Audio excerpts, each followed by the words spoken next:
Okay, let's try this again. This video is in response to YouTube source as far as his resellers rant goes.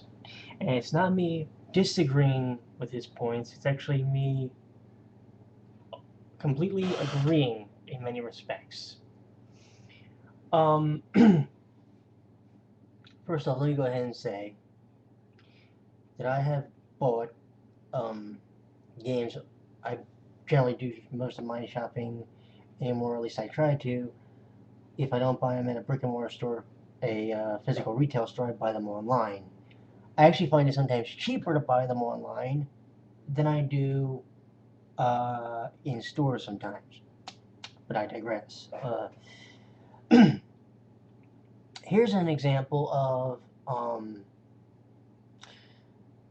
a store kind of not trying to be competitive. A store that you can walk into physically here in New Jersey, not trying to be competitive with the internet market. Okay? The store Game Trader, which is a store I buy games from a lot, had 4 Final Fantasy games. Final Fantasy VIII, um, Origins, I think it was Chronicles and Anthology. They sold each one of those games for $40. I know what you're thinking. Well, that's not too bad if it's the original game, if it's the original version. It's actually the greatest hits version. Yeah. Now then, if you have a PlayStation 3, and I know you don't, but if you did, and you looked up on the PlayStation Network's store, you would see that they were actually selling Final Fantasy VII for like $20, and Final Fantasy VIII, which is one I had downloaded off of the store, for $10. Now, let's, in your case, since you don't have the PS3 or PlayStation Network, let's say you wanted to get um, the uh, original games. Well, our good friends at um, eStarland sell each one of the games for about $16.95. Now do the math. Oh, by the way, if you don't live in the province of, or not the province, if you don't live in the Commonwealth of Virginia where the store is located, you don't have to pay the sales tax, just the shipping.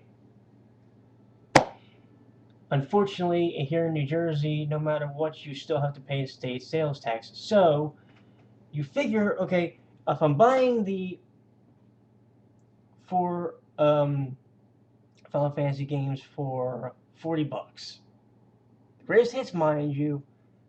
Well, first off, I'm already getting it in the ass, as you like to put it. But even more so, you still have to pay a sales tax, so you're probably paying close to $200 for all 4 of them. Conversely, you're probably going to pay maybe half that if you bought all 4 games off of either of the following 2 websites: JapanVideoGames.com, which by the way has all the games for like I think uh, the original greatest hits price because they have the greatest hits copies. If not, maybe a little less if you bought them at eStarland. Um, Now, I would love to find the person that actually bought those games at Game Trader for the $40 a clip, and I would like to shake them and say, "You fucking idiot! You know, you wasted your money when you can get them much cheaper off of online stores." People, I hate to defend GameStop. People blame GameStop for,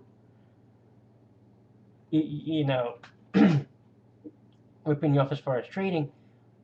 To be fair, they don't, since they don't sell the older games anymore. You can't say they're going to get you in the ass as far as selling PlayStation 1 games, and I think that you'd find that they could still be somewhat reasonable with the pricing if they were to sell them. But yeah, and here's one for you. And I don't, I'm not trying to talk bad about a person, but it's like, who was it? Happy Console Gamer.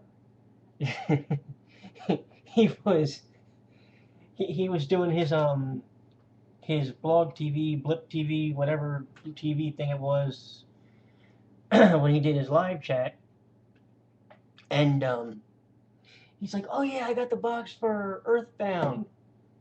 I'm like, "Okay, it's just the game. It's just the box. No game in there." Okay, it's like, and then who was it? I mentioned this in your comments, right? Um, 8-Bit Memoirs. One of their associates had a copy of or had also had the box for Earthbound, and they sold the box for $90. The box, the fucking box.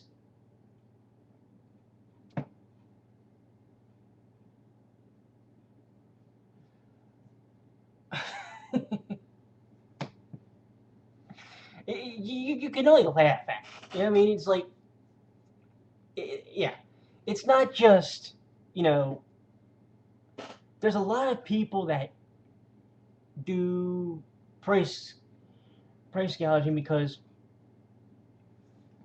they don't really look at like the internet market to see how they can stay competitive.